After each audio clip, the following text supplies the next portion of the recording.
I think Trump's going to fucking win. Do you? Yeah. What do you think about them trying to get him blocked from the ballot? I think he's an insurrectionist, and honestly, I think I'm liberal and woke. Do you know what my solution to the world is right now? Yeah, go on then. We kill Putin, we kill Trump.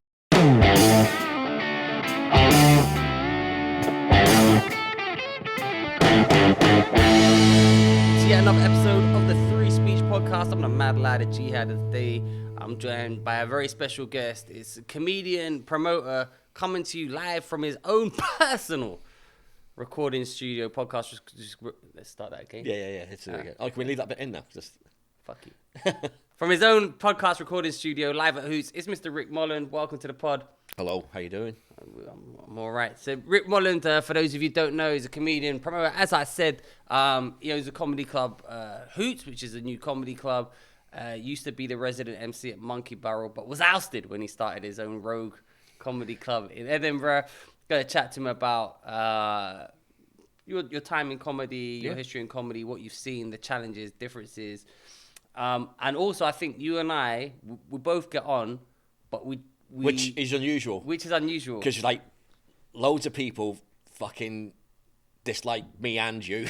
They did. No one. Who dislikes you? Why do they dislike me? Your personality. What's the matter? I love you. I think, honestly, right? Yeah. I the complaints I hear about you. Yeah. What complaints? I mean, I'm not going to tell you. The podcast. Tell us. No, Tell me so I can name, put them on my list. So the complaints I hear, I'm like, no, I don't. I mean, there's just generic complaints from people who, people who you've met. Give us a few examples. You can just be. You don't have to put. I don't have specifics. I don't have specifics. I just have that. But no one's complaining. Well, the Waverley. The Waverley. I did an Edinburgh show this year called Charmingly Offensive, right? Mm-hmm. And it basically was just me riffing and stuff. It wasn't even a proper show. Yep, that was one of the complaints. No, I was one of the complaints. But it said what I said on the fly. But the one of the staff members walked in during the show, right? But I can't see because it's like behind a little wall. So I'm just making fun of it. Oh, someone's walked in, blah, blah, blah. Like, this could be anyone. Happened to be a staff member. She took it really offensively. It's like, how can you complain about that? I mean, what they did, Yeah, but you, as a promoter, should said, look, you're 19, you're very sensitive, you don't know what you're talking about. Yeah, I want the venue again next year. so you're fucking Darius. He's out, baby. That's why I've got multiple venues. It's okay. I'll move you around like a Holocaust Jew being hidden under the. Well, yeah. I've got a better reference than that kind of anti-Semitic one. I'll move you around. Why is it anti-Semitic? I don't know. It just sounds anti-Semitic. But anything sounds. When you use the word Jew, it sounds like nowadays it sounds anti-Semitic. Well, I was going to say better reference. I'm going to move you around like a Catholic priest. That's better. Yeah, it's a genuinely better reference. Move me to a new, new parish. This is a nice guy. I'm going to tell the venue. I'm going to say to the venue, look, don't tell your mum. Yeah, she'll get very upset at you. Yeah, and we'll move Father Darius on. I never heard people falling out. But that's me, fine, whatever. But I don't. I think to be honest, I think anyone who doesn't get on with me, usually it's more on them. I don't like. It's more they've misconstrued something, like taking it personal, and it was nothing. When it was just a generic thing. Yeah. Like that woman, she thought I was being sent that to her. I think when it gets to the Fringe, I think everybody is so highly strung that things just get magnified. And I think there's points where, had it been, I think that's I almost threw Simon Kane down a flight of stairs. Well, that's understandable. Essentially, that's a name I will name, and I don't care. Simon, there's no repercussions from Simon. There's no repercussions. What can he do? He can annoy you and edit a video about you. That's essentially it. Yeah. Hello, but yeah, Simon. there was a point where I was at the top of the stairs in the apex, and I genuinely thought to myself, from downstairs. I can just throw him over the balcony. You should have done it. That'd have been front page news. Just nah. No, but it wouldn't even made front page. But listen, let's go back to the beginning. You said people, you're kind of like a persona non grata. Yeah. I've not really heard that about you.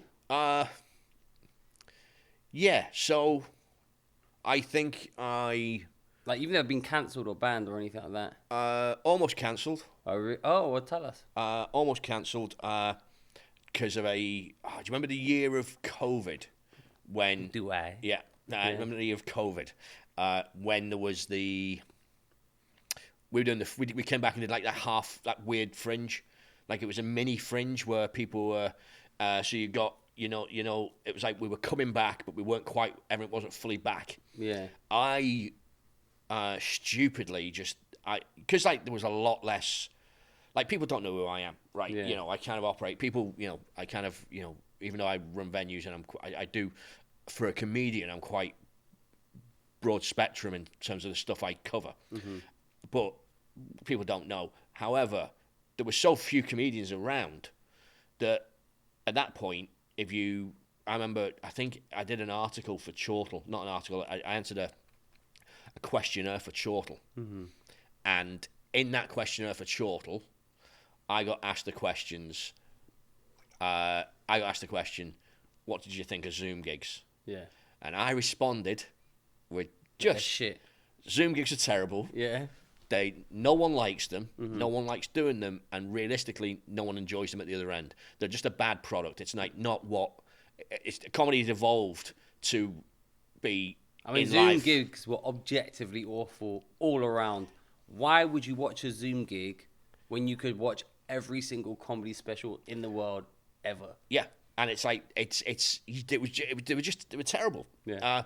Even, you know what, our level, they were terrible. But even if you remember, in the midst of it, they had like Saturday Night Live were doing like Zoom gigs, and they were awful as well. Do you know some of the worst things? We're watching they were still trying to use the Saturday night talk show hosts, the late night guys. Yeah. And it'd be like Seth MacFarlane, like from his garage. Yeah.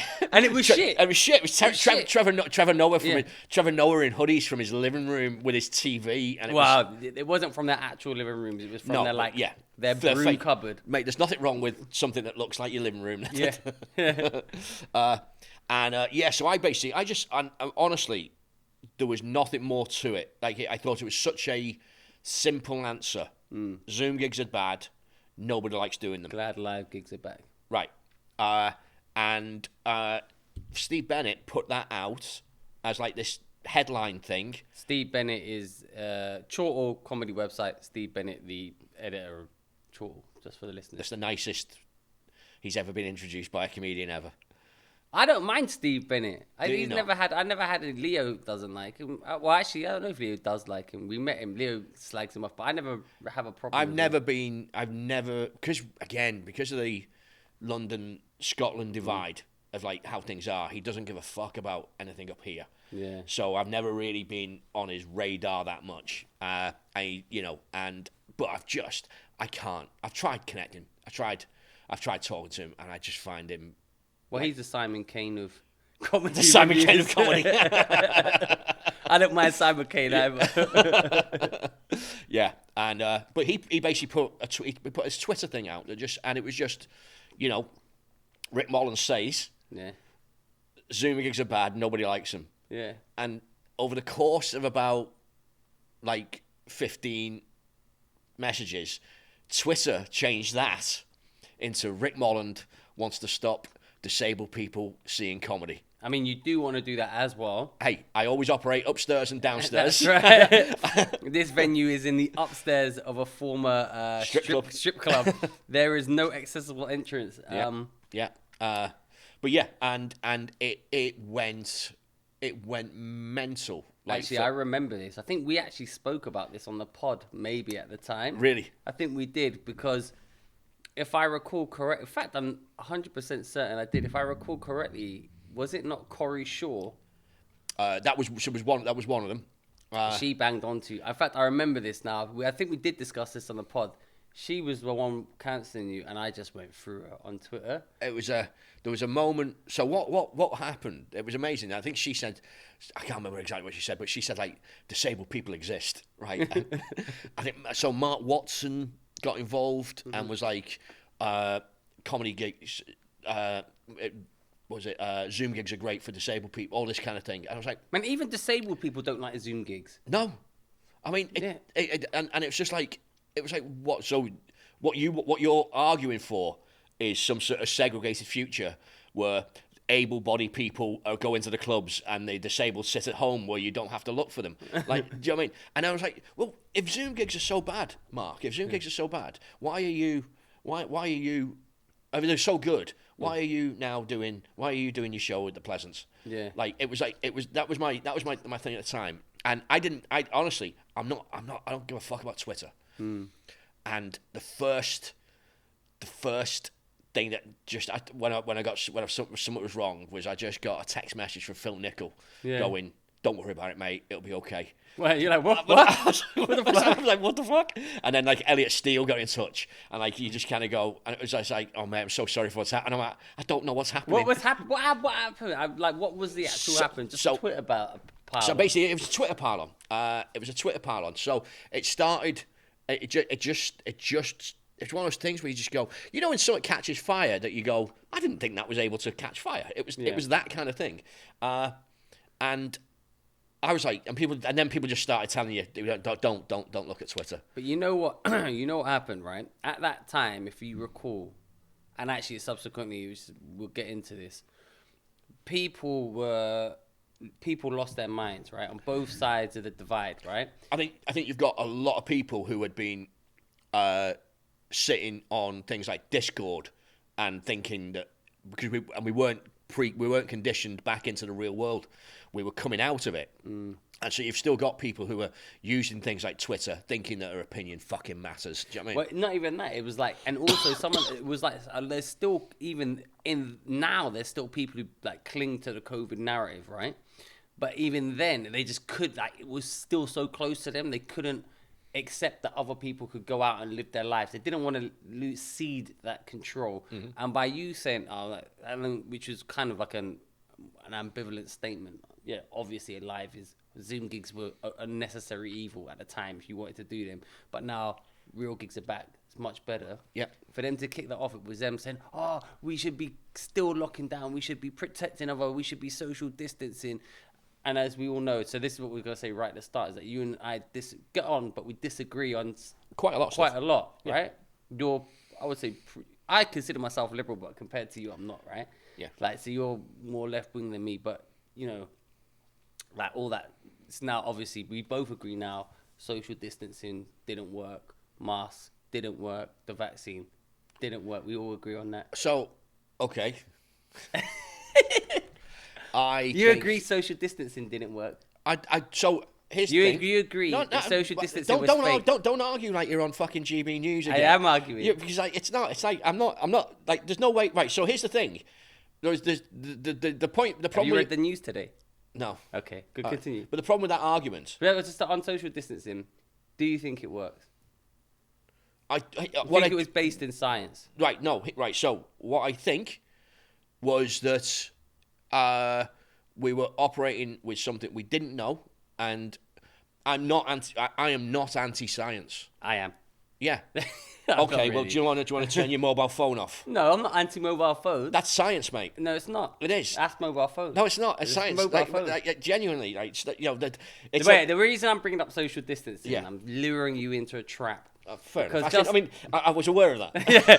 Just on Tuesday, Fauci spoke to Congress and he said there was no scientific basis for social distancing and for the 6 meter rule. Yep. We just kind of came up with it. Yeah. It was not based in scientific fact. So my point being is all that stuff where we all lost our mind, most of it was pointless. I mean, at the time, people were saying it was pointless. Okay. So you agree the vaccine doesn't work? So, okay, I think it's really different. I think. But what do you think about that? About Fauci lying about social distancing and forcing everyone to social distance? The reason, also, I'd say this is interesting about comedy, right? Also, at that time, just before that Fringe, clubs had opened up. Yep. Top Secret had opened up. Top Secret, you know, is probably one of the most diverse lineups in the UK. Just books whoever. That's how you get a gig, isn't it? Yeah, it's the only one who books me. But this other comedy club, which I can't remember, I can't remember what they're called, some American one, right? They started, like, Top Secret posted a picture and they put, oh, they're not social distancing, trying to get Top Secret shut down. They were like, Black Lives Matter, Black Lives Matter. Was there not a like police raid or something on hot water? Oh, I don't know. Was there? So this might be myth, okay, but my understanding was that what they did at hot water, was they started putting out because they obviously record all their shows, so they started putting out the recordings of their shows, and people put out a live show, and people thought that was the live show. And then they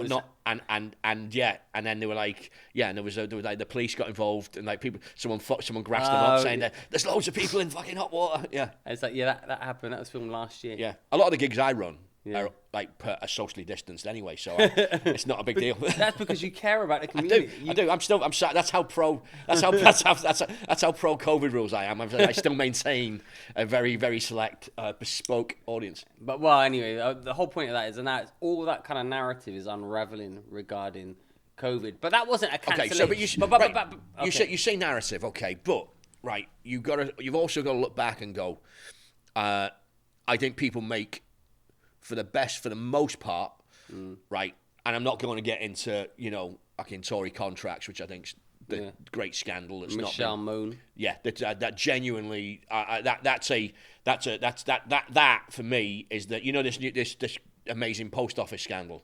But I've known about this for years. It's been the thing. It's one of those things. It just takes a TV show to come out. But I think that it's going to be that long before that's unpacked as well. But again, at the time, people were saying it then, and even during COVID, we were saying, "Come on, this is not happening." And then loads of people, "Oh yeah, but come on." The thing that amazed me is, and I can't believe more's not been made of this, is watching Rishi Sunak, our Prime Minister, and an ex-Prime Minister in Boris, right? Watching them genuinely both lie under oath and go, I've lost 5,000 text messages. And the WhatsApps have disappeared. The WhatsApps are just when my missus looks at my phone, they've gone. I don't know. I don't know. Nothing incriminating was in there. When you're just like, that's like. But this is my whole point. I mean, anyone with knows that was happening. Like the whole I knew COVID was a joke when it was completely pointless. When Boris Johnson and Matt Hancock were cheating, going across London to cheat with other women. And I'll tell you what really cemented to me, like, this is definitely fake. I looked at the women.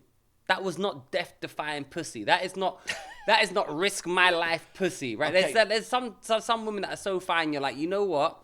1 in 3 chance you get AIDS, and you're like, fuck it, I'm gonna roll those dice. But I looked at them, and they were chlamydia pussy at most, and we were meant to be in the midst of like death-defying, this is the worst pandemic of all time, and they were crossing London to go to these parties, and I knew it was a joke. I knew it wasn't serious. Okay, I disagree with like the seriousness. What, you think they were fit? No. Okay, no. I think I do think for Matt Hancock, anything is good. Yeah. Okay. And I think Boris. I think Boris is a future fucking addict. Like, I just think. But the point is, I don't think it was a serious. I think a lot. Look, if I was, just put this in perspective. If I had the opportunity to earn £60 million from COVID, I would be like, listen, we need more lockdowns, more masks, more this, more that. So this is you. You believe in the they. No, I believe in Michelle Moan made a £60 million contract. But I believe there's people who are positioned to take advantage of the situation. She's already a multimillionaire. She owned a clothing company, you know. She owned a lingerie brand. Yeah, and it's like so all that kind of stuff, right? But 60 million is still 60 million. I get that, but I think there's Matt Hancock gave his mate a £23 million PPE again, contract. these are, but that is. I don't believe it's constructed. You've got this belief that things are that there's a they of like, and this thing was constructed. I believe there's bad people in the world who will take advantage of situations. That's what we both. But I also think that within that you've got a unique set of circumstances and people making, with very little information, making the best decision they can under those situations. And I think that's where you get 6 meters or 8 meters or whatever it was. But so to that point, 6 meters, that has just come out from the man himself, the CDC guidance, which everyone followed. They went, we just made that up, had no scientific merit, it was not based in anything. Now, the reason I bring that up is because at the time, people were saying, this has no scientific merit, and those people, their voices were shut down. Voices were shut down on Twitter, online, weren't allowed to speak, weren't published, were called conspiracy theorists, say this is nonsense. And it wasn't nonsense. And now it's the truth. And the same thing, people are like, they're giving these contracts to the mates. Oh, conspiracy theories, you think it's just manipulated to the blah, blah, blah. No, I think the right from the start, everyone knew that what we're talking about is the things that Tories will do. I'm going to say politicians. I'm going to say Tories. I'm going to say Tories. I don't think it would. I don't know. I'm not going to argue about the. For me, I think the Labour or Tory, they're both like the same foot, the same side, different side of the same coin. Nothing would have changed. It would have been the same. I also think that the problem we have is to go back and retrospectively look at it with 2020 vision and go, this happened. All you've got is what happened. Yeah, but you say that, but at the time, this is my point though, but at the time, people were screaming, saying, this is happening, and now you're saying, oh, we didn't know it was happening. But there were people there. I'm not saying that, don't put it on me. Well, I'm telling you at the 6 meters, you went, oh, well, yeah, but they were making the best decisions. No, I'm saying, that's how I look at it in retrospectively. Yeah. Is I look at it and go... Do you want to say sorry to people like myself, anti-vaxxers, on behalf of all the pro-vaxxers like yourself? No, because you've had vaccines I've never had a COVID vaccine in my life. No, but you've had vaccines I'm not anti those vaccines. I'm anti the specific. Oh, you're anti this. Yeah, you're anti the COVID I don't even call the COVID therapeutic medication. Okay. Which isn't even a real vaccine. I mean, you didn't have it, so you don't get to choose, basically. You know. Yeah. My favorite thing, the favorite analogy to not getting it, because like the way the vaccine is supposed to work is that everyone pulls together and everyone. That's not how they work. It's not how they work. No, that's how you create what you're creating is a mini herd immunity, essentially. And that's what you're doing within a community. So the whole let's just catch it thing is pretty much the same idea as getting vaccinated. But it's a mini version. You induce a mini version of it, and then. So at that time, I'd had it. So I'd had COVID, and people were like, you still need to get the vaccine. Why? That wasn't following the science. When people are saying, well, if we've already had, why do we need the vaccine? Okay, but you're saying they said right, what you're arguing about, right, is just someone saying something to you. You've not had the vaccine. Yeah, I've not had it. So what's your fucking problem? Like they didn't force you. They tried to force me. They did try to force me though. But they didn't. Because okay, but you didn't. But you didn't have it. Yeah, but they did. They didn't try. You didn't have it. You didn't have it. So you don't. So you didn't have it. Hold on. They did try to force me though, and they did force others. So they tried to coerce me into. Okay, so coerce is different than force. Let me but say. You're using your right wing GB News language. They tried to coerce me. Oh, coerce! How did they converse? How to coerce? By sending you. If you're not vaccinated, you can't do these gigs. I had to lie and say I have been vaccinated. I simply had to lie and say I've been vaccinated. So there was a moment in Scottish comedy, right, where So actually, we never said so. Rick, just for listeners. You're from Liverpool, right? But you're based in Scotland. Just in case you wonder why I keep on mentioning Scottish comedy. So the thing, there was a Scottish... I forgot there's a person I want to know, but I don't know whether it's the guy. But I think, I'm pretty sure there's a Scottish blind comedian who's pretty good. Done like Have I Got News for You? Can't remember his name. No, Chris McClawson. No, he's from Liverpool. Yeah. But that kind of level, a tall Scottish guy. Oh, I think I know him. Yeah, I know. I want to say Jamie Hutchinson, but I might be wrong. I'm not sure his name, but I've with him. He's really, really good. He did The Stand in Glasgow. This is like a Christmas time gig, and there was a point where COVID decimated Scottish comedy. Really? Within like you could physically trace it, right? just like everyone, there's loads of people went down because he refused to. He turned up at the stand. Yeah. I believe he refused to wear a mask. He had COVID, was coughing, and then was on a triple. Like, and he went like something like he sort of went from the stand to Rotunda to Glee or something like that, and basically just took out about 15 acts in Glasgow because they all went elsewhere, and it was just one thing, and because we had Monkey Bar at the time, and it was just like you had your Christmas gigs in, and then there'd just be a call going like, yeah, this guy can't come through. Can you come in? This guy can't come through. Can you come in? This guy can't come through. Well, you know, Ollie did that to everyone. Ollie was Typhoid Mary. Ollie got. He clearly had it. He clearly had it. He walked round with the. Now, when you see Ollie walking around, you expect him to have a sweat on his brow at the best of times, right? And he walked around with the sweat of a missionary hacking his way through a jungle in somewhere just to try and get this sweat was going, and he was coughing. Man, I was like not a big into masks, right? Obviously, but when he turned, I was like, if anyone, this is the time to wear them, and he was like coughing and spluttering, and then he took out the whole of that Fringe. Yeah. But everyone was making money, so everyone had to. And it was like the logistics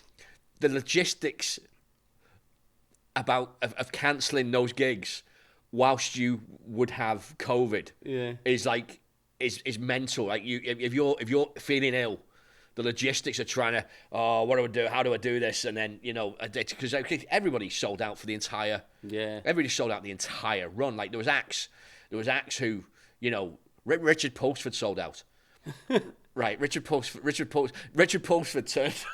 Right, Richard Postford normally gets an early spot in the Beehive, and historically, a big audience for him would be 10 to 15 people. Yeah. And what he would normally do is book in, because he used to do early, and he'd go and do. He's a one-liner guy. He's got loads better. And it's one-liner comedians, and quite often with those one-liner comedians, you see the same. It's almost the same set at times, just because so many people have got I asked for a number 2 and he shat on my head kind of joke, all that kind of stuff. What time does a Chinese man go to the dentist? 2:30. No, 1:30. Oh, nice. Okay. That's racist. That's racist. Mine's okay. Yours isn't. And then we knew it was going to be a big Fringe on his first day, because he was like moseying along to he'd gone off to do another gig because he was sort of more interested in a 10-minute spot elsewhere than he was in his own gig, right? And then we're like, mate, where are you? He's like, why? He's like you've sold out. And he's like, what? What the? I was like, he'd never dealt with a queue before. There was people queuing around the block. He's like, how do I do this? I think everyone was like that Fringe. Yeah. But then, so to take it back, so what was the ramifications of your cancelling? Because that's a different kind of cancellation. Ramifications. So basically, it was weird. I had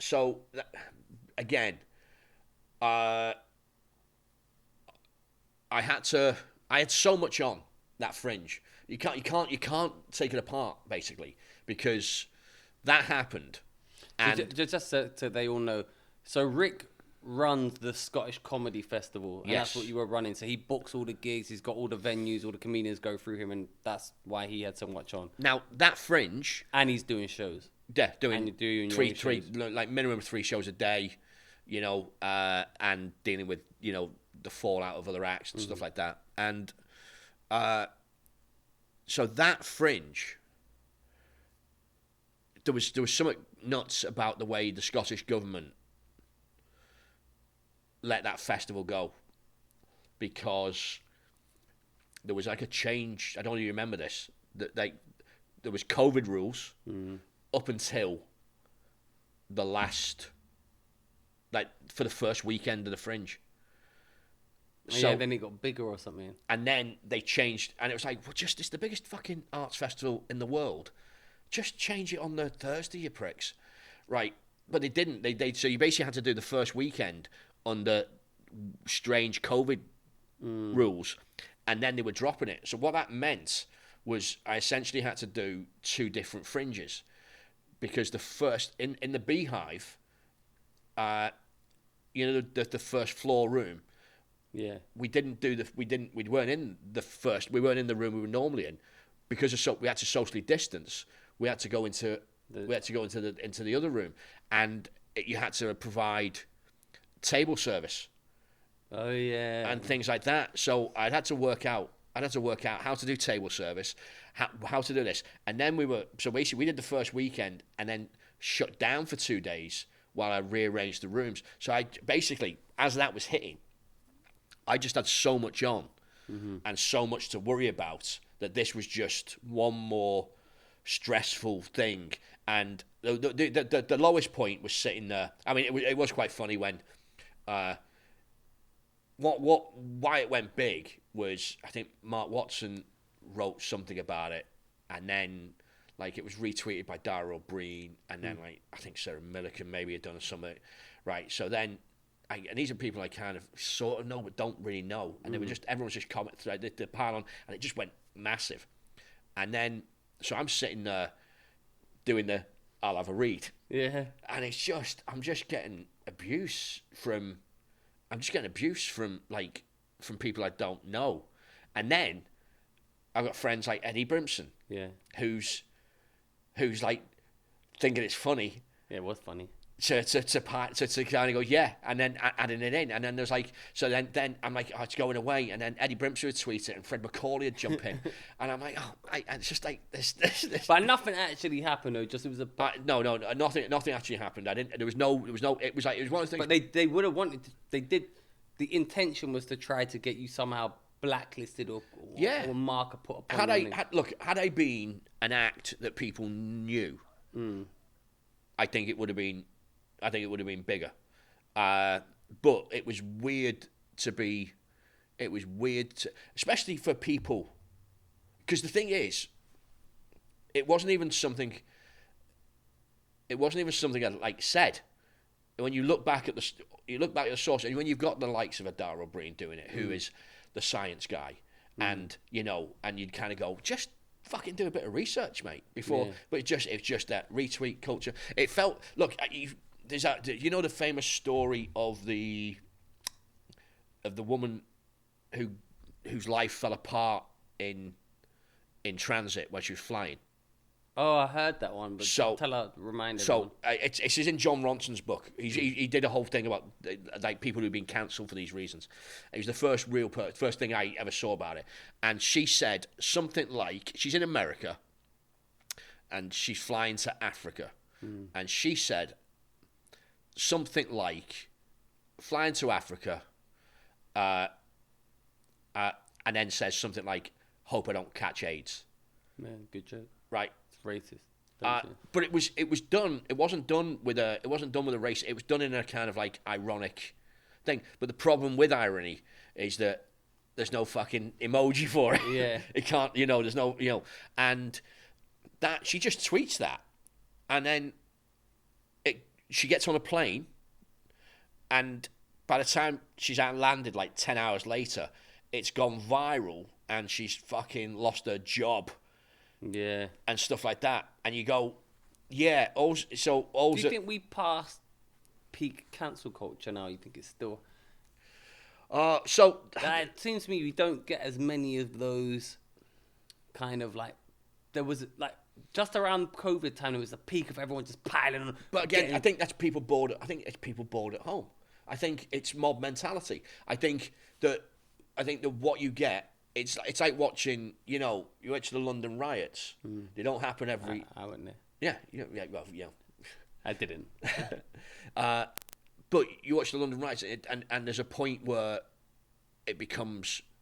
It's like, again, starting a fire. Those things don't happen all the time, but then once that hits, people operate in a different people are hitting a different psychological point, and they feel safe within the mob. And I think that's the. I think had people, I think with Twitter and with things like that. I think what we have passed with it. I think Twitter's passed its peak.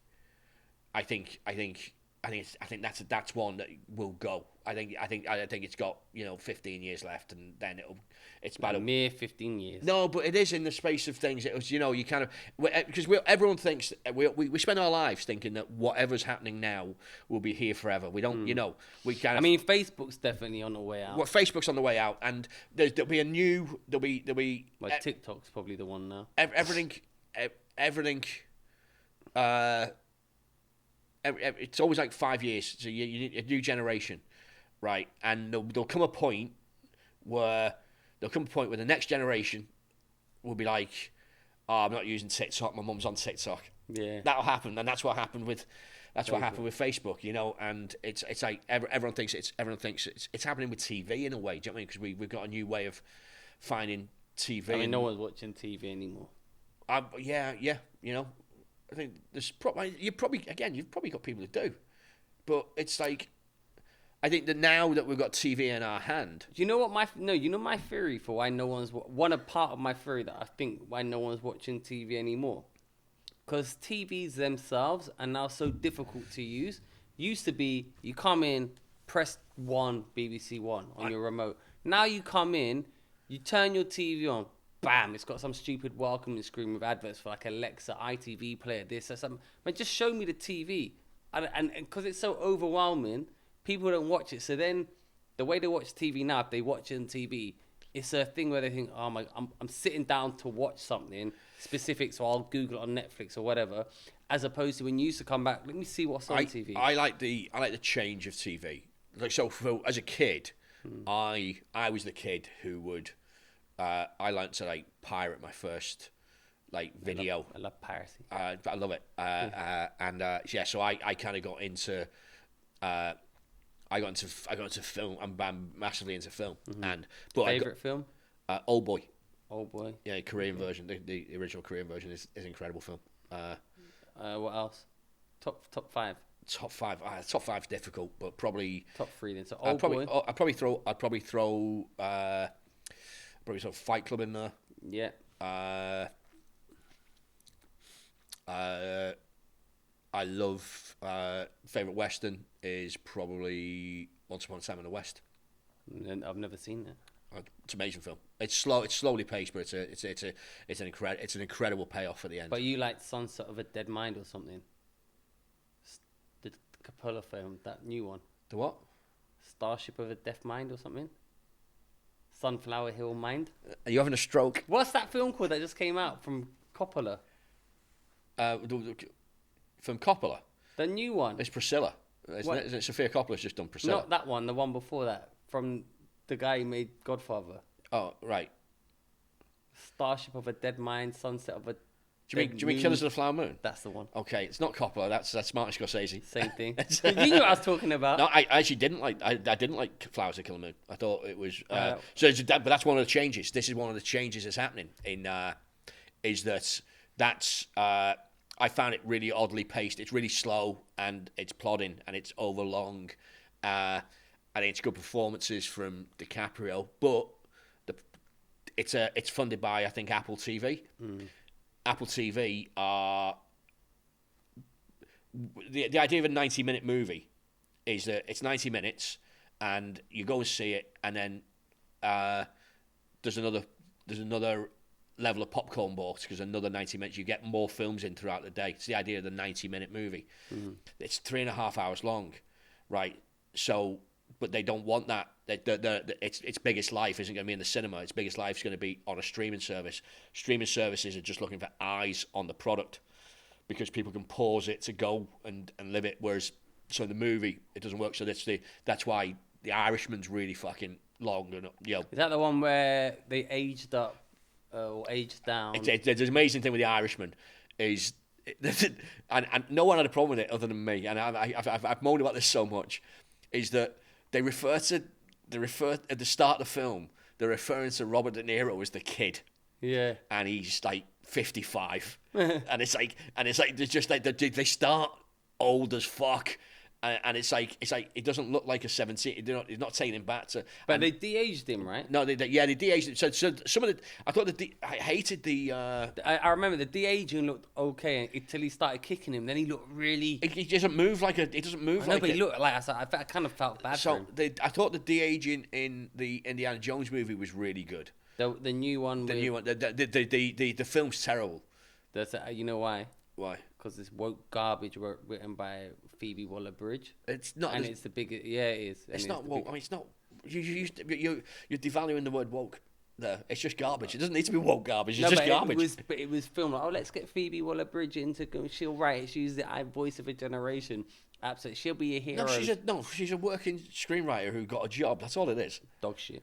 Yeah, I mean the film's bad. Yeah, right. Because she wrote it. And she's woke. Go on, anyway, so about the de-aging. But the de-aging's really good until there's a bit where he runs across the roof of a moving train, and you just go, it looks like a PlayStation, like all the movements on it, and that's what I didn't like about The Irishman is for me the de-aging looked like I was playing Mafia. Like for me it doesn't look.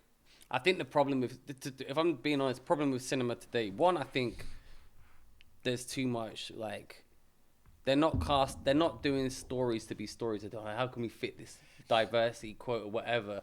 And then also on top of that, they're trying to ram in CGI wherever they can, effects. It's like people just want good stories and like good special effects, but like you don't need the whole thing doesn't need to be CGI. It looks too fake. Like all the Marvel movies now. So the Marvel's gone off a cliff, and I remember I didn't like the Avatar movie. I never liked Avatar. Right. However, what I will say, watching Avatar 2 in the same week as I think Ant-Man Quantumania was staggering. Why? Because they're both massively CGI'd movies with big budgets. And when you think about the Avatar movie, it's probably the best water-based movie I've ever seen. The technical marvel of I fully believed in that world of it being, and it's a lot of CG. It's a lot of, and there's cameras going in underwater, and the how they did that is a genuine. And when you see Ant-Man, you're like, oh, that's just a blue screen with and it looks like a guy looking at a fucking ping pong ball, and it just the whole thing looks, and it's like it's the problem that Marvel had. If you look at the first Iron Man, one of the things with the CG, the reason they thought they could do Iron Man was after watching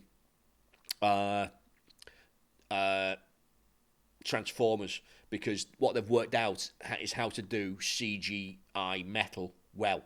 And Iron Man has a weight to it, and it feels when he hits the floor, it's like, and it looks like metal.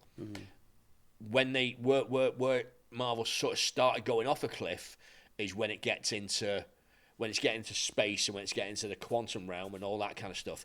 It doesn't really know how to make that look real, because it doesn't look real. It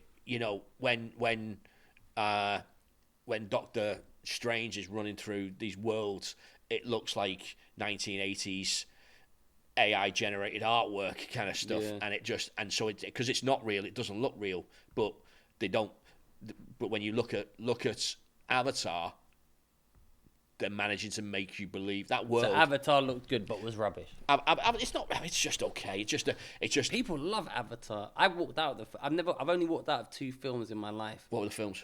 Avatar. You walked out of Avatar? It was so boring. I was watching it.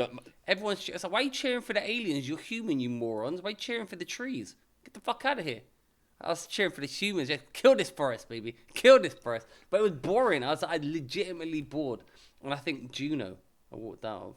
Oh, really? Yeah. Why? I don't want to watch a gay relationship. too close to home. To the fag zone. Fag zone. Welcome to the fag zone. Yeah. Yeah. When I walked out of. So I have a Cineworld pass, so I will walk out of a film if I'm not enjoying it. Oh really? Yeah. Come on. But the film, I haven't walked out. I used to work in the cinema. Did you really? Yeah. What my were first ever job. you doing in the cinema? Just everything, just selling tickets, letting people in.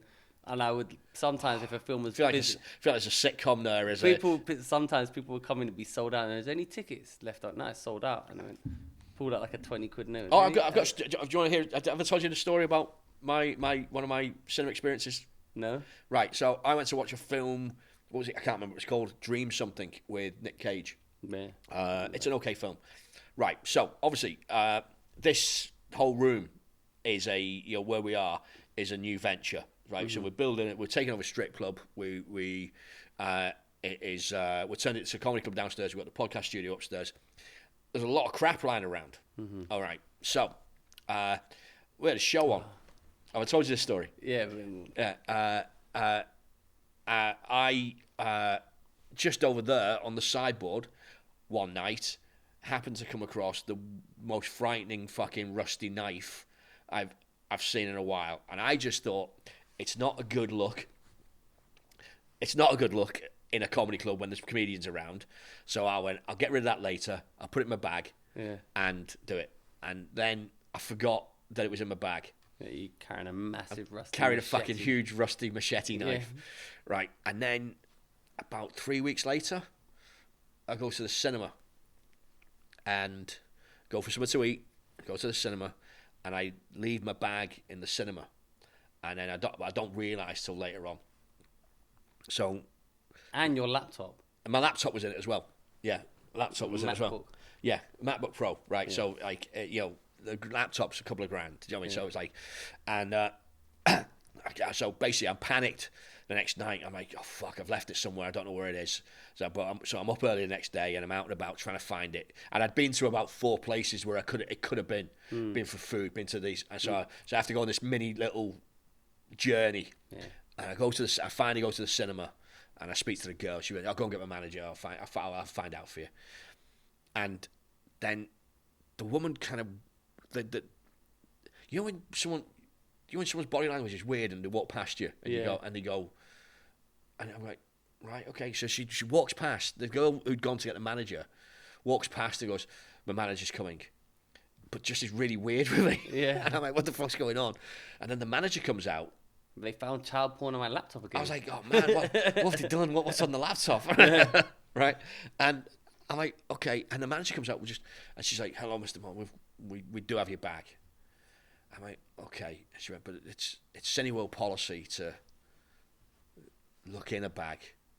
And I'm like, yeah, it's got my laptop in it. And at this point, I'm thinking, had it been like house keys or a coat, you just give me it back. But I've got to speak to the manager because I'm guessing because of the expense of the thing, they can't just hand it over. If they hand it to the wrong person. So I'm thinking, I'm going to have to prove that you're Rick Molland. I've got to prove that. I've got to prove it's my thing. So I'm like, okay, there's a fingerprint thing on it. So I'll just use the fingerprint and it'll prove it's me. And, and she went, we found a knife. We found a knife in the bag.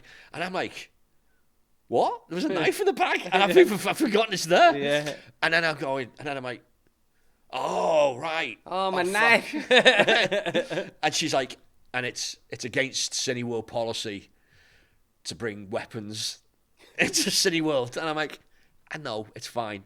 And she went, so what we've done... Wait a minute, you're telling me you're not allowed to bring knives into Cineworld? You're not allowed to bring knives. It's official Cineworld policy, no knives. I'm still unsure whether or not I can take my own fucking sandwiches into Cineworld. I'm not sure. Well, at least you're not unsure about knives any longer. Knives are no. Yeah. And she went, so we called the police. And we've handed your weapon and your computer to the police. And I'm like, you've done what? And she's like, yeah. So here's your reference number. So I got given this fucking crime reference number, right? So she gives me this reference number, and as she gives me the reference number, she just looked at me and went, just so you know, if you do come back, you can't bring your knife. But they didn't ban you. They didn't ban me, no. But I'm assuming that nowadays, now I definitely won't take food in because I'm like I'm expecting to be fucking frisked every time I go in. There's just But you were a member. So I'm a member. Maybe only because you were a member, they were like, this one time. Yeah. But if you had just been a random member of public, they were like. I remember being an amazing gig. I ran a shitty gig at the end of Gorgie Road. A place called the Railway Tavern, like really, really rough ass thing. But it was like it was a Friday night. It was a couple £100. So I was like, okay. And I ran the gig for like 6 weeks. It sort of lasted. And on the very first night, we had a guy. I don't think you know him. A guy called Graham Thomas on stage. It used to gig around. And Graham's just about to go on to headline. The bar was busy, and just at the bar, this guy just vomited into his hands,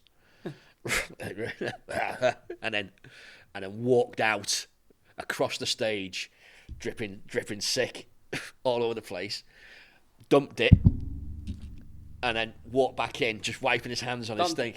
Dumped it outside on the street. Oh, what? Yeah, he carried it out like this. Dumped it outside on the street. Walked back in, and as he got back in, the woman behind the bar went, "If you do that again, Jimmy, you're out." There you go. Jimmy's a legend. Yeah. But you got your laptop, and did you get your weapon back? So what happened was I had to go to the police station. Yeah. Now the other part of the story is I played badminton for a couple of clubs. Yeah. And one of the groups I play with is the police club. Yeah. Right. Rozzers. And I walk in, and the person that's there recognises me. Oh.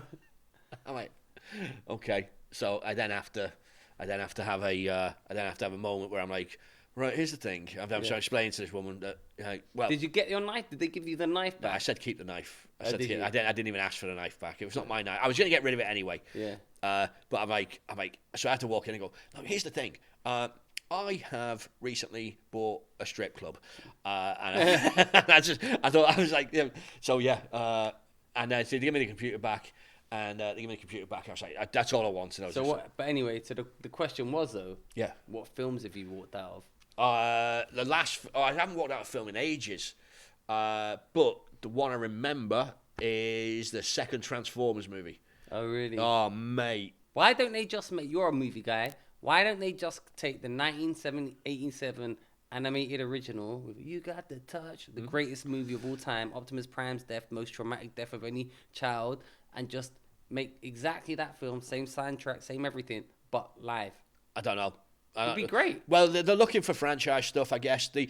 I'll be honest with you, the last two are not bad. The Bumblebee. Nah, I never watched. Bumblebee's actually pretty good. When I watched the first one and it wasn't a 87 I didn't want to. So I think that I think there was an amazing animated, there's like a 3-part X-Men cartoon where there's time travel. People come back from time, and there's a plague in the future, and they're looking for Wolverine's blood, and that was probably my first introduction to like the X-Men, and it was spectacular. And I'm like, I think that should be an X-Men movie.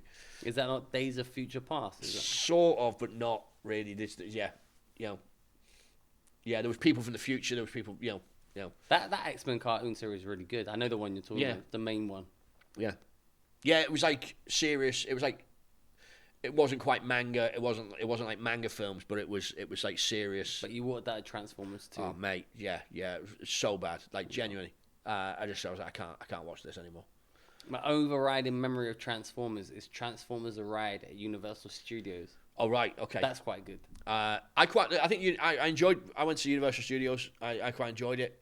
I thought it was like they were. Yeah, I thought it had the edge. Which one did you go to? I haven't been for years. I went like Florida or LA. Florida, and I remember the Back to the Future ride at the time was shut when I went. Was it really? Yeah, it shut down. Missed it. Right. That was Back to the Future 4's on the way. Oh, that's going to be awful. Back to the Future 4. I don't know. I'm really curious as to how they're going to deal. I don't know whether they're just going to give. Who's in it? Who's starring it? Michael J. Fox. What? Really? Yeah. Is he? Michael J. Fox and Christopher. What's his name? Not Plumber. Lloyd. Christopher Lloyd. I think Christopher Lloyd's in it. When is this being? This is out like next. It's like 2024. This has been announced. How has this escaped my attention? Because like because you're not really into it, and there's a lot of shit that you don't know. I know everything. This is unbelievable. I didn't know it was a Back to the Future 4. Well, yeah, I saw a trailer. Did you see the new Ghostbusters? Yes. Better than the one with the girls was just a bad film. I don't care about it being girls. I don't care about that. I'll tell you what I find an odd screen presence, and I shouldn't. Have you seen the film Yesterday? No, but that's the Beatles one. It's a pretty good film, except for again Kate McKinnon, who's in it. Kate McKinnon. SNL. I think she in Ghostbusters. She's in Ghostbusters as well. Is she the blonde woman? The blonde girl, yeah. That's you. And I find her an odd screen presence. She's sort of like I imagine she goes up for the same roles as like Elizabeth Banks and stuff like that. I imagine they're going up for the same parts. But there's just something about her performances in these films that I just think there's an overacting quality to it, and I never quite believe her in it. And yeah, and if you watch Yesterday, she plays an LA agent, and everything's played for real in the film, and she is like this. It's a really odd, over the top performance. Not real, not. You just real don't like everything else. You when you're dealing with something in that concept, the way you deal with that concept is play that for real, and then her role is like. And it's just this. She's like, she was put in that. Do you think she got those roles due to merit or? I mean, I think so. I think she's the. I think that what happens is SNL. I think that is a breeding ground for film and. Well, because basically what I was the reason I was a roundabout way is that you've been doing comedy now for a long time, booking, promoting it, and performing. What have you seen in your time? Like, how has things changed? Like, do you think a lot of complaints that I'm reading and hearing online is people being pushed because just for diversity reasons, for example? You think that's true, or you disagree, or you've seen that? You think what do you think the state of comedy is? Okay, so at the basic level, I think. I sort of agree. There's a argument from Hot Water. So, and the criticism of Hot Water would be that it's a narrow bandwidth of performers. But they're a business, and their responsibility is to fill the room. Mm-hmm. And that when the show happens, people laugh. And, the job we do is that if you perform well, you perform well, you make people laugh, you get invited back. It's pretty much the way that kind of works, right? Maybe, your personality stops that. It don't. Listen, I've discussed this. How comedy should be? You should be savagely autistic, offensive, disagreeable, totally unlikable, that no one wants to book you, but you're so funny, despite all of that, they still book you. Yeah. That's how comedy should be. It shouldn't be all this like, oh yeah, but the only booker that would book you under those is me, because that under those circumstances. I understand what you mean, that there is an element of booking people despite themselves. Yeah. Right. I also think there is but look, there's acts. There's acts I love, and then there's acts. Then there's acts I want to see and I like and who I want to hang out with, and then there's acts who you can just relax and you just know it's going to work. Yeah. And there's no controversy, there's no nothing, and from a booking point of view, some of those acts are great. Mm-hmm. One of my favourite acts is the Reverend Obadiah. Yeah. Right. I've never seen him, but I've heard he's hilarious. Phenomenal. Reverend Obadiah. Has he got any stuff on? He used to write for Frankie Boyle. We write for Frankie. Probably wrote, again, one of my favourite jokes of all time for when he was on Mock the Week. And it was one of the lines they won't use to open the next Harry Potter book. And the joke is, when Harry and Ron had finished in the canteen, they turned their wands on themselves. It's an incredible joke. Yeah. Right. But with the Rev, there's always there's a thing of like, I always think there's like a calculation that you have. So you get acts, an act who succeeds like 100% of the time is never pushing a boundary of hilarity that's gonna be fucking magical. But that's what you get for being broader. That's the sort of, Mrs. Brown's Boys kind of territory where everyone's supposed to love it, but and then as you get into something, we compare Mrs. Brown's Boys to The Office, right? The heights of The Office are funnier, but the amount of people that like it is less, and I think that's what happens with stand up as well. So as you're pushing a boundary, where my taste is not the same as. Did you watch Ricky Gervais's new special yet? Did. Is it good? I haven't seen it. I never watch any comedy, but I haven't seen it. What did you think? I thought it was a bit rubbish. Honestly, really? Yeah, I know. I quite like Ricky Gervais. Yeah. This just felt a bit. It felt like B material that was rushed. But you know what? He's been putting them out, Ricky Gervais. That's the thing, and I think previously there was 2 or 3 years in between shows. I suspect what he's done is, I think there's no more. I don't think there's movies on the way anymore. And I don't. And I think he's not making any movies. Yeah, I don't. There was points where he was doing, where he had Hollywood movies and there was acting and there was stuff like that. And I suspect that he doesn't have another. There's no new sitcom in him. And what he's done is write he's signed like probably a 5-year. He's putting them out like Chappelle. And they're both putting them out like every Christmas there's a new thing. It's like, and it's like so you're asking them to write an hour of TV gold a year. Do you know what I mean? And you go, yeah, these are not Eddie Murphy Raw kind of territory. These are the greatest of all time. Yeah. Who are your comedy?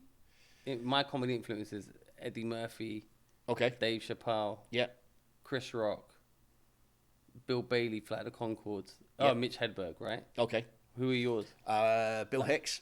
Yeah. Yeah. What was the first comedy? Like when I saw Raw. I watched Raw, and I was like, this is incredible. So I got into it. So again, comedy was one of those things for me that I feel as though there's a point where you progress in comedy. So I remember being like 7 or 8, and I was listening to like Roy Chubby Brown. Right, the loneliest I've ever felt in my life. I've seen Roy Chubby Brown live once. Oh yeah. Right, when I was at Wednesday University, and there was I went to university, and I was friends with a group of guys who were all from Middlesbrough, and they went, and that's where he's from, and they went, Roy Chubby Brown's coming to town. Do you want to come and see it? And I went, yeah, okay. Yeah. Right. And I was in a room for about 8. I was like in a room with about 800 people, and I've never felt more alone. Well, I've never seen Roy Chubby Brown. It was just because like I hadn't as a kid, it was jokes about sex, yeah, and stuff like that. What was it? Because I watched Jerry Sadowitz, and he's hilarious. Yeah, and he's offensive. Yeah. But it doesn't. I've seen snippets of Roy Chubby Brown. I think the difference between Sadowitz and Roy Chubby Brown for me, just from what I've seen, is that Sadowitz's offense is just like a nuclear bomb takes out everyone, right? Yeah. Whereas actually Roy Chubby Brown is a little bit more like, I'm gonna be targeted, and it is kind of shitting down. It's the difference between what you're aiming at. If you're aiming at offence, at the nature of offence, then that's different than dealing with people, and that's what he was doing. Royce, as I say, I didn't realize as a kid, and it was just silly humor and the word "fuckers" thing. But I was like, oh, this is fucking. As a kid, I was like that. Went to see it when I was in my like 20s or something, and like I've just 800 people, and I was like, oh man, I'm in for a long night here. Just me with 800 whole racists. Was it proper racist? Oh, it was proper racist, man. Really? Yeah, it wasn't even. Yeah, I was like fuck, and I was like, so I after that night, right? I was sort of, and I was like, this is fucking horrible, right? But then everyone I'm with, it's just like, this is typical of you. Yeah, this is something. To be honest, you are quite woke. What was that? You are quite woke. Yeah. I mean, I was, again, I'm left wing and liberal. I'm like, it's like. Well, I'm left wing and liberal, but what's happened is the left wing's moved so far to the left. Yeah, they've invented a new word with the woke's been fucking. I mean, I don't even call it woke, but I do. Even though I said it a million times in this podcast, but you know what I mean. It's like it's. Oh, look, I think there's levels and boundaries, and I think some points as we're going, as we're dealing with stuff. We something new happens and we all react too far, and then we'll get back down and we'll find our level. But again, everything seems more important while you're in it and it's happening because it feels real. But you've just got. It's like trying to look at. It's like people who go with the argument. There's always this argument. Evolution doesn't exist because I can't see it happening. But you can't. While it's happening, you can't see it. You can only see a lot of the time.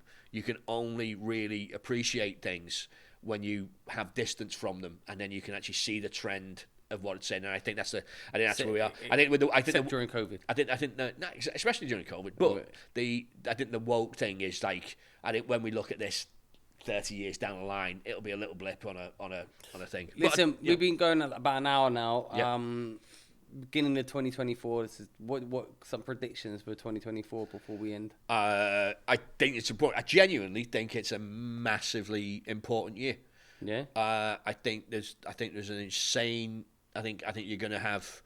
I think you've got elections here. Mm-hmm. I think you've got elections in America. Trump 2024. I think Trump's going to fucking win. Do you? Yeah. What do you think about them trying to get him blocked from the ballot? I think he's an insurrectionist, and honestly, I think I'm liberal and woke. Do you know what my solution to the world is right now? Yeah, go on then. We kill Putin, we kill Trump. Well, just strike just one person. Just. Listen, I don't understand why do you think Trump's so bad?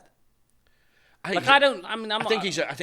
think he right. So and that was that. So you think January 6th was a real insurrection? Because I watched. No. I think no. And I saw people walking through the ropes. That's yeah. Okay. Looking around with their camera. I think there were policemen killed, mate. Like How many? Well, I mean. There was about 2 people killed in that. Okay. Whoa, take down the nation. But no. Man, more people get killed in a primary school in America than in January 6th. Fair enough. What kind of insurrection is that? Right. But that's like saying, the Russian soldiers they used a lift to get to the top of the thing in Ukraine. Like you're saying they're using the ropes. That was just people moving through. There was literally old women and stuff walking through it. It wasn't an insurrection. Come on, no, right. The insurrection wasn't the culmination of the 6th. The insurrection was the attempt from what he did from. You think he should be tried? Yeah. He's a sitting president. No, so if you can try a sitting president, they should try Genocide Joe for the war crimes he's committing right now. What war crimes is he committing? What fucking walking out of Afghanistan? Drone strikes in Syria. Okay, no. Right, you're saying that genocide. No, Joe. No, right. Again, genocide. This is the thing you do. Go on, I'm listening. Right. So I think when it comes to the president and stuff like that, I think there's a thing where you're in a position where there's things you just have to do that you don't want to do at times, and I think that's the same for every president. So there'll be points where I don't think anyone is intending to go to war or. I don't know about that. No. I don't think they go. I don't think they go into office. I don't think they go into office. But you're what you're doing from that point is reacting to shit that happens in the world, and the shit happens in the world is always happening. So something like COVID happens. you then have to react to it, right? I think with Trump I think there's so much in his personal thing. I don't think he's a fit person for it. I think he's a white nationalist, and I think there's an element of racism there that is. Give me an example of his element of racism. I mean, there's things he said. You know, he's got Steve Bannon as advisor. Wasn't Steve Bannon in the KKK? To be honest, I don't know why I'm arguing about American politics. I don't know. But I'm watching this. This is my thing. I don't really actually like Trump, but I don't like that people are using Trump to deflect actual shit that Biden is doing now, who's been an objectively woeful, horrible president. The world was better under Trump, for all his racist shit that he was allegedly saying. What you do with that, though, right, is you go, oh, again, you're blaming the guy in charge. But he's the guy in charge. No. How comes when Trump was in charge, everything was his problem that was a problem, but nothing that was good was I'm not saying that. But now Biden's in charge. Oh, that's all Trump as well. Okay. Now if I can say what I was going to say. Go on then. All right. Like, you're going, the world's gone to fuck, right? And it's like, oh, yeah, there's a war in Ukraine. So who's responsible for pulling out of Afghanistan? And leaving the troops there, pulling out overnight. Who's responsible for that? Whose decision was that? Biden. So that's on him. Okay. So I specifically mentioned at the start, he's a horrible president. This is my point. Biden pulling out of there, leaving these women to there. And then you're saying, oh no, that's Trump's responsibility. I wasn't talking about Afghanistan. Well, I was. I specifically mentioned it. Okay. Okay, what are you talking about? But then I don't value your opinion. So. Yeah, well, but it's for the argument. It's not the point. But Biden's hopeless. He's hopeless. He's woeful. He's a weak president. He's rubbish. And I'd still prefer that to Trump. I don't think I don't think so. There's a thing that's happening right at the moment. The world is in a real weird place. Okay, you've got Geert Wilders in Holland. You got shit happening in France. There is Macron. And Le Pen as well. Marie Le Pen. Mm-hmm. It's like you've got real shifts happening. But you know why? These shifts are happening because people are fed up of their voices not being heard with genuine concern. No. There's a real weird there's a thing with the right and the left, right? And it's fundamental, right? There's a fundamental thing with the right and the left is that the right seems to band together and the left tears itself apart, right? As a genuine thing. However, I do think for the most part, the left is. I believe the left are the good guys and the right are the bad guys. Listen, I used to believe the left are the good guys, right? But now I look with my eyes what they're doing. Malcolm X said it best. The white liberal is like the worst person because they come to you smiling, saying, "We're going to do this. This is for your safety." But we need to stop you being able to talk about this. We need to stop this misinformation. We need to watch where you go for safety of the climate, for this, for that. And we're doing this and we're spreading peace. If I objectively sit here today and you objectively sit here today and we go back to 2018 and then we go to 2023, right? So we give the 2018 middle of Trump's presidency and we compare it to like 2022 middle of, I'm saying 2023, it's given Biden a year's grace after COVID, right? So middle of both of their presidencies. The world, America and the world, was objectively in a better place for everyone than it is now. With regards to war, with regards to living, with regards to like a cost of living, with regards to ability to live. Under Biden, we've got a war in Ukraine. We've got the Middle East burning. He's pulled out of Afghanistan, leaving billions of dollars of equipment, literally leaving women to the Taliban. Everything he stood for, he said, "Oh, we're going to do this."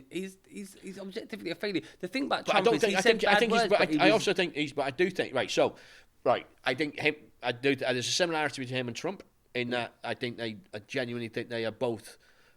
Biden, for example, here's an example. All the talk about the Hunter laptop, right? Hunter Biden laptop, which would have probably swung it. He used his connections with social media companies to stop that at source and said it's disinformation when it wasn't.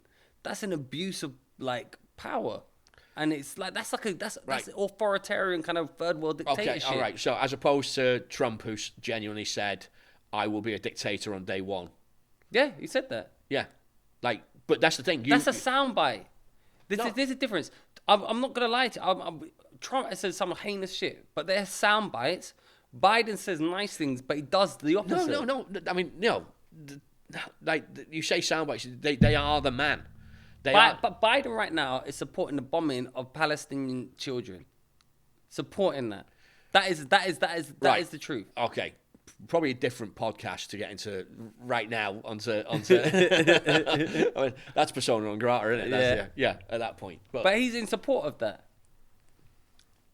I think so I think when it comes that's what I like. That's where the whole left argument crumbles. The Palestine-Israel situation. No. Crumbles Look, I think there's things you do with. I think again, there is, and I think this with every fucking leader when it came to the Hamas attack, right? I think that, and everybody privately thinks that it is that Israel shouldn't be doing that, and I think they are struggling to like control it. I think there's a point where, especially with America having such a high Jewish population, that everybone's caught with playing politics. You saw it in this country because it happened it didn't happen at the Labour on the weekend of the Labour conference, and you just go, right, that's the last thing Keir Starmer, from a Keir Starmer's point of view of what he wants, the last thing that he needs right now is the ghost of Jeremy Corbyn and the anti-Semite thing rearing its head again. So they all had the same language of Israel are entitled to respond because it's their 9/11. They all had that language, right? And you know what? Yes, there was going to be a response, and what should it have been? It should have been it should be a proportional response, right? Because that's how you do it. However, that's not what Israel are going to do. Israel are using it to fucking take an entire nation off the planet, and that is the incorrect. That's not correct. But Biden is supporting that. No, he's not reining that in, and I think it's difficult. I think reining it in is difficult, and I think there is things that you say. I think there's things you say publicly. I think there's things you say privately. I imagine he's putting pressure on privately to do I don't know. For me, the world was in a better place, despite the sound bites. I think the problem you've got is as an America and just genuinely in decline over the last 20 years, and then what you that is the problem with a lot of the world is not what America isn't doing, it's with what other countries are doing. What do you mean? So you're blaming Biden, right, and you're not mentioning Putin. Putin's the problem. Putin wasn't doing that under Trump. He didn't do it under Trump. Yeah, he wasn't. Yeah, he was because he. No, he didn't do it under Trump because there was COVID for that period of time. There was dealing with a whole host of stuff. He just didn't do it under Trump. It's like that's the saying. You don't like you. What happens with a lot of this stuff is that there's like you end up blaming the person who's there. Yeah, but Biden is shit. Listen, let's end it there because we've done an hour and 20. Yeah, and we need to do a quick Patreon special. Oh, yes, we do. Yes, okay. we do. Yeah. So listen, on that note, use the code 3SP on High Point Care and get 10% off your gummy needs. Listen, I'll be honest. Isn't this the thing that's like not a real company that you this advertise? Potentially could be a scam. We don't know. So use the code, but do not give them your credit card details. Yeah. You might not get your things. We got ours. I think you will get your things. I spoke to them. He said that they're delivering. Use the code 3SP. And a lot of people have got them. There's one guy who didn't, but I think it's been resolved. Please feed us. Leave that review on Trustpilot, not Apple reviews. Leave us a review, like and subscribe. Rick, quickly tell us. So you've opened up a new comedy club. Got a new comedy club. We're called Hoots. We're in Edinburgh. We are, from February we'll be 4 or 5 days a week. We do comedy, we do drag, we got cabaret coming, whiskey tastings, things like that, and then we got festival stuff as well. We run venues at the Fringe. And website, Instagram. Website, it is like Hoots Comedy, and if you want me, it's just Rick Molland. So check out Rick Molland live at Hoots. Thanks for listening. Bye.